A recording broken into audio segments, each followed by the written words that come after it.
านมาหนึ่งในแคว้นอาณาท่าแขกลือนา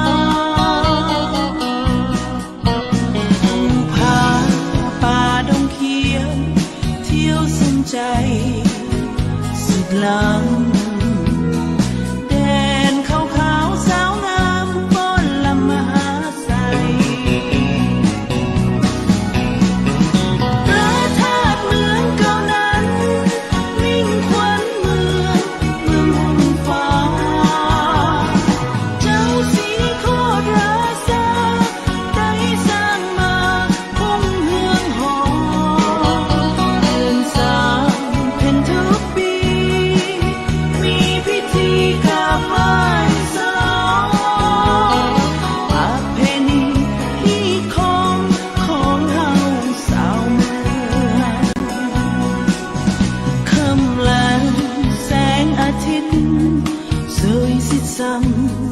ลำน้ำของสาดส่องแสงสีทองนั่งมองสุขสันต์แววเสียงคู่บ่าวสาวล่องของลอยหยอกกันท่าแขกงามสายยัน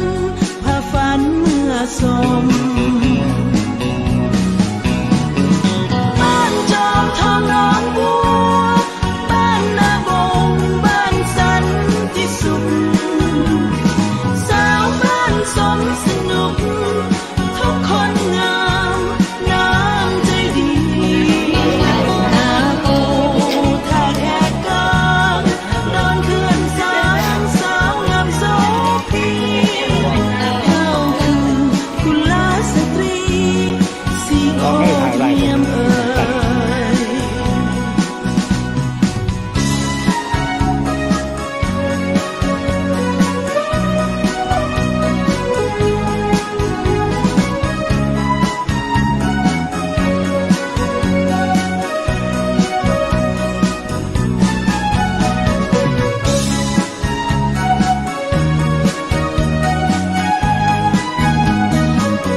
ลำน้ำของ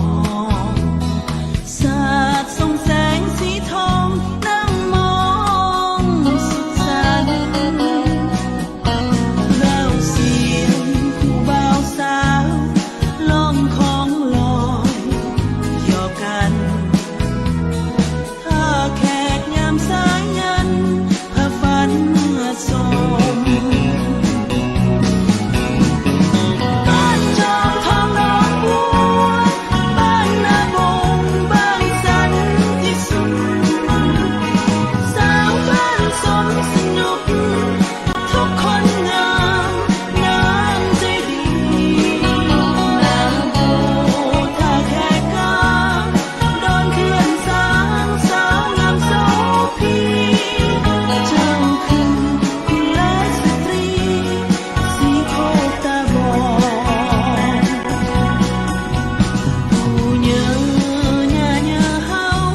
บ้านเสียงแหวน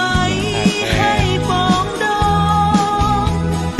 สาวสีโคตรทั้งพ้องต้องหักแพงกันสาวสีโคตรทั้งพ้องต้องหักแพงกัน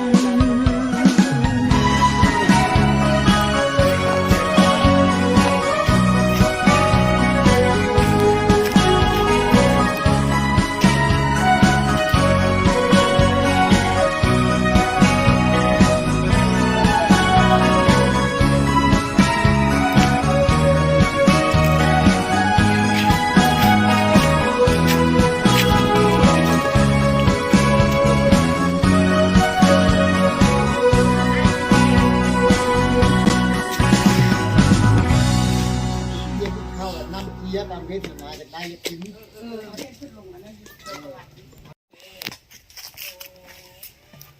รื่อง10,000โอ้เครื่องเซ็ตฝัน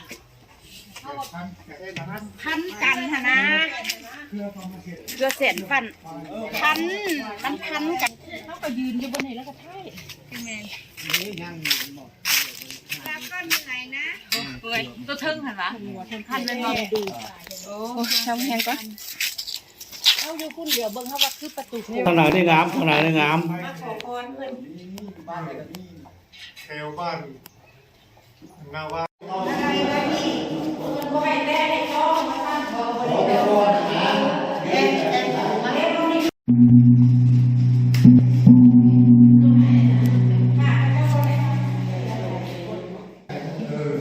ถ้าผมว่าถ้าผม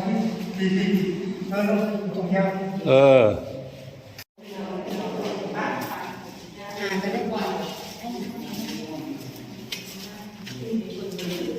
อันหนึ่งสองโอเค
มันเย็นแบบซุ่มๆอะไรอันนี้อยู่ได้อันนี้นะเป็นย่านลงบนจ่องเนี่ยนะตัวนั้นมันแคบคือนั่งเล่าให้แคบแต่ว่าป้าเนี่ยแต่ต้นมาอากาศ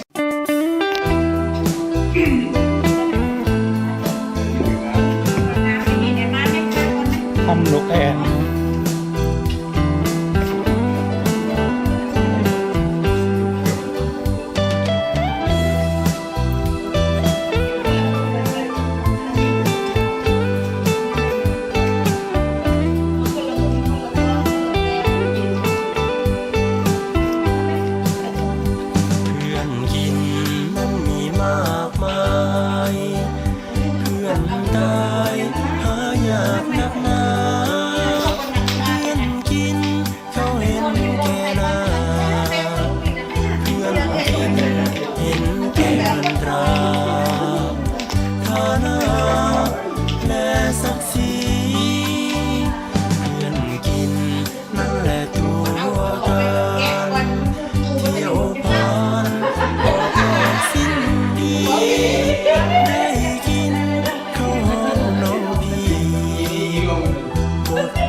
เรียกหน้ามาพี่1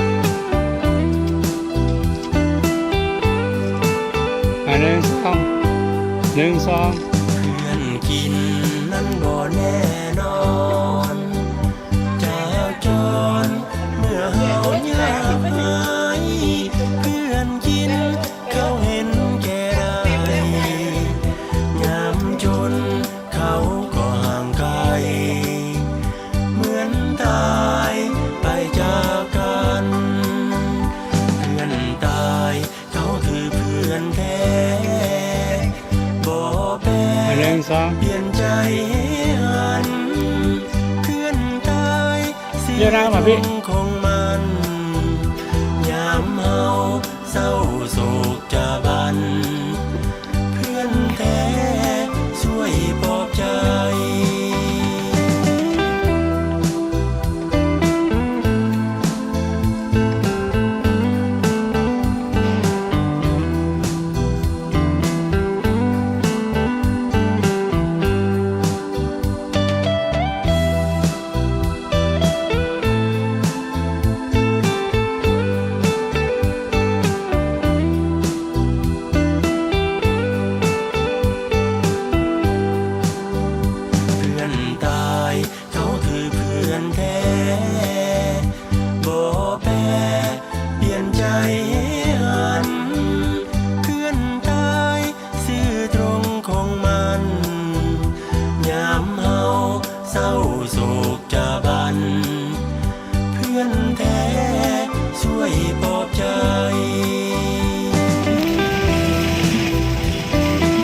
ฝรั่งตัวที่สองอีกแล้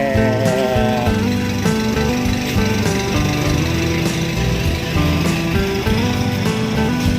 อ้าวไก่โซจะตา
โยนผ่านมา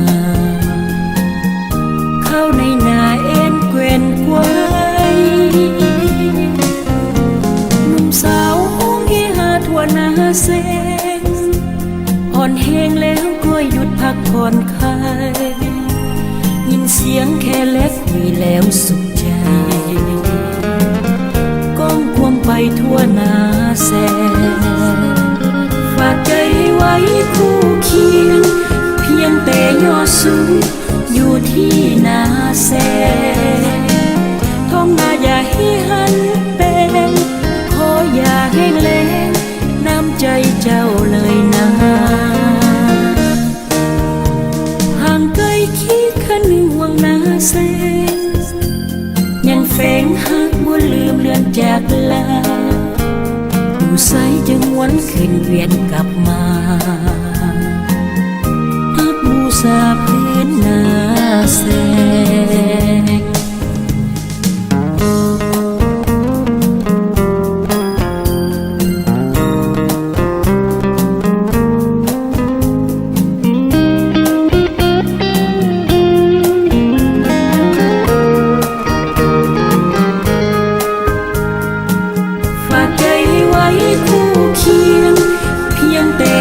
สูงอยู่ที่นาแสท้องนาอย่าให้หันเป็นขออย่าแห้งแล้งน้ำใจเจ้าเลยนะห่างไกลคิดขันห่วงนาแสยังแฝงหักบ่ลืมเลือนจากลาดูใสจึงวันขึ้นเวียนกลับมาบูชาพื้นนาแสฮักบูชาพื้นนาแสฮักบูชา